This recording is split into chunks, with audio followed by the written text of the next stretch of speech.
वो हवा का झोंका परमात्मा को तुम्हारी तरफ बहा लाया है। तुम महात्मा बन के अकड़ के मत बैठ जाना, नाक बंद मत कर लेना आस्वाद नहीं। लाओस से तुम्हें आदर्श नहीं बनाना चाहता, तुम्हें नैसर्गिक बनाना चाहता है। 100 में एक ही महापुरुष तुम्हें नैसर्गिक बनाना चाहता है। क्यों? ऐसा क्यों हुआ? क्योंकि तुम नैसर्गिक बनना नहीं चाहते। नैसर्गिक बनने में तुम्हें कोई मजा ही नहीं है, क्योंकि ना कोई संघर्ष है वहां, ना अहंकार की तृप्ति है।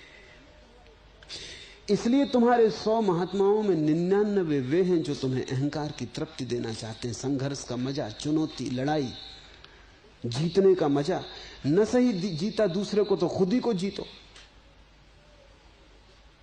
महात्माओं के वचन है कि दूसरे को क्या जीतना, असली जीत तो खुद को जीतना, मगर जीतने का रस कायम।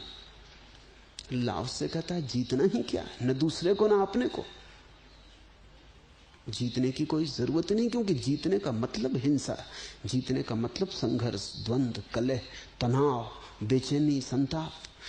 दूसरे को जीता तो, अपने को जीता तो लड़ाई तो रहेगी ही। लाओस से कहता है लड़ो ही मत, स्वीकार करो।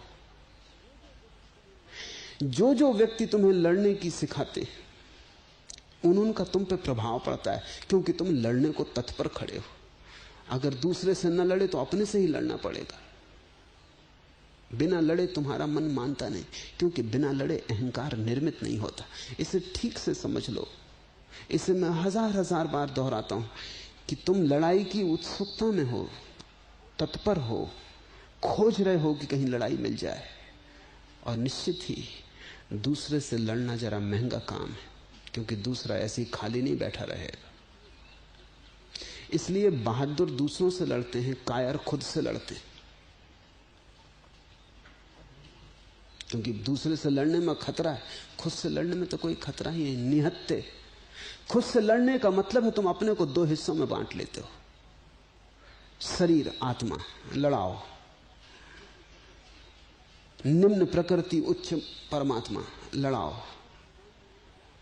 ऊर्ध्वगामी ऊर्जा, अधोगामी ऊर्जा, लड़ाओ।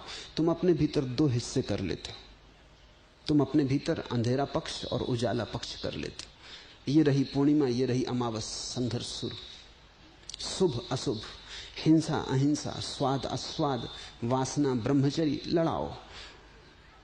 सारा खेल इस बात का है कि तुम किसी भांति अपने से लड़ो। लड़ो तो अहंकार निर्मित होता है। इसलिए जैसा अहंकार तुम्हारे साधुओं के पास होता है, जैसा तीखा प्रखर धार वाला, वैसा असाधुओं के पास नहीं होता।